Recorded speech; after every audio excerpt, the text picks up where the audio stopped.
ये कहानी ऐसी है जो शायद आपने मेरी तरह ही पता नहीं कितनी बार सुनी होगी, बहुत बार सुनी होगी। ये महाभारत की कहानी है।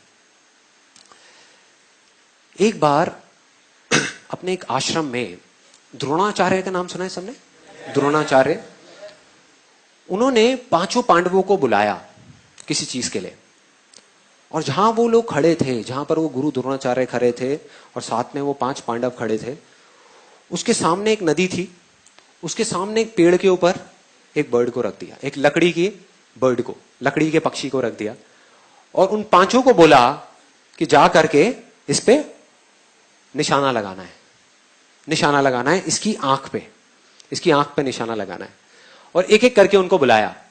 सबसे पहले आया युधिष्ठिर, वहां पर आकर के खड़ा हो गया। अब इस कहानी को ना थोड़ा सा ध्यान से सुनना, बिकॉज हो सकता है आपने बहुत बार सुनी होगी लेकिन ये सोच करके छोड़ दी होगी कि हाँ ठीक है, ये तो एक कहानी है। ऐसी बहुत सारी कहानियां सुनते हैं और उसको छोड़ दिया। जबकि अगर ये कहानी समझ आ गई तो आप अपने किसी भी सपने को सच कर सकते हो। मतलब हमारा माइंड क्या करता है, इंफॉर्मेशन के लिए भूखा है हमारा ये माइंड। वो चाहता है कि मैं सब जगह से इंफॉर्मेशन इकट्ठी कर लूं, मैं और जान जाऊं और जान जाऊं और जान जाऊं।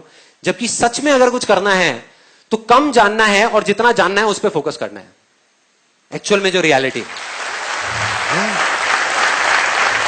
हम सिर्फ जानने के लिए भाग रहे हैं कि और 4-5 वीडियोस देख लूं और कुछ देख लूं और 10-15 बुक्स पढ़ लूं और गूगल पे कुछ सर्चिंग कर लूं और कुछ जान जाऊं। जितना जानते जाओगे उतना ही कंफ्यूज होते चले जाओगे। तो इस कहानी को ध्यान से समझना। सबसे पहले युधिष्ठिर आया, आकर के वो निशाना लगाने लगा। तो गुरु द्रोणाचार्य ने उनसे पूछा कि तुम्हें क्या दिख रहा है? कहता मुझे सब कुछ दिख रहा है। कहते और क्या दिख रहा है? कहते और मुझे आसमान दिख रहा है, पेड़ दिख रहा है, पत्ते दिख रहे हैं, टहनियां दिख रही है, नदी दिख रही है, बादल दिख रहे हैं, सब कुछ दिख रहा है। कहते बहुत अच्छी बात है, जाके साइड में खड़े हो जाओ।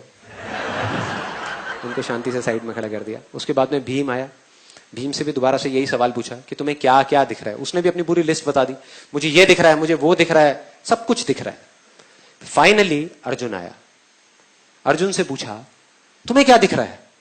अब उनमें और अर्जुन में हल्का सा फर्क यह था कि अर्जुन की बॉडी में कुछ भी मूवमेंट नहीं हुई, मतलब पलक तक नहीं झपकाई, और ऐसे जाकर के वो खड़ा हो गया अर्जुन। और उससे पूछा गुरु द्रोणाचार्य ने कि तुम्हें क्या दिख रहा है? मुझे बर्ड की आंख दिख रही है, मतलब इस पक्षी की आंख दिख रही है। गुरु ने थोड़ा सा उसको हिलाने की कोशिश करी, बोले ध्यान से देखो कुछ और भी दिख रहा होगा, और भी बहुत सारी चीजें वहां पे। नहीं गुरुजी, मुझे सिर्फ उस पक्षी की आंख दिख रही है और कुछ भी नहीं दिख रहा। कहते चलाओ बाण। उसने बाण चलाया और सीधा जा करके उस पक्षी की आंख में। ऐसा क्यों हुआ?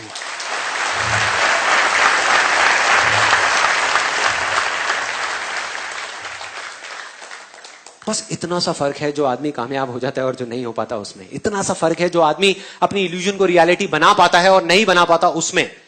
फोकस का, फोकस का मतलब कि हमको सिर्फ इल्यूजन बनाने से कुछ नहीं होने वाला, उस पर फोकस करना पड़ेगा। मैंने सेशन के शुरू में क्या कहा था, सिर्फ चश्मा पहनने से रियलिटी नहीं बदलेगी। अगर अभी आपने चश्मा लगा लिया, आप ये नहीं कहोगे दुनिया नीली है, नहीं, आप कहोगे मुझे नीली दिख रही है। लेकिन अगर उस पर आप फोकस करोगे 1 साल तक, 2 साल तक, या कुछ महीनों तक, और जब आप भूल जाओगे कि मैंने चश्मा पहना हुआ है, उस दिन आपकी रियलिटी बदलेगी।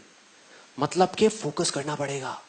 इन सिंपल वर्ड्स कि जो भी आपका इल्यूजन है, जैसा भी है, अगर उस पर आपको फोकस करना आ जाए किसी भी तरीके से, तो उसको रियलिटी बनने से दुनिया की कोई ताकत नहीं रोक सकती, कोई नहीं रोक पाएगा।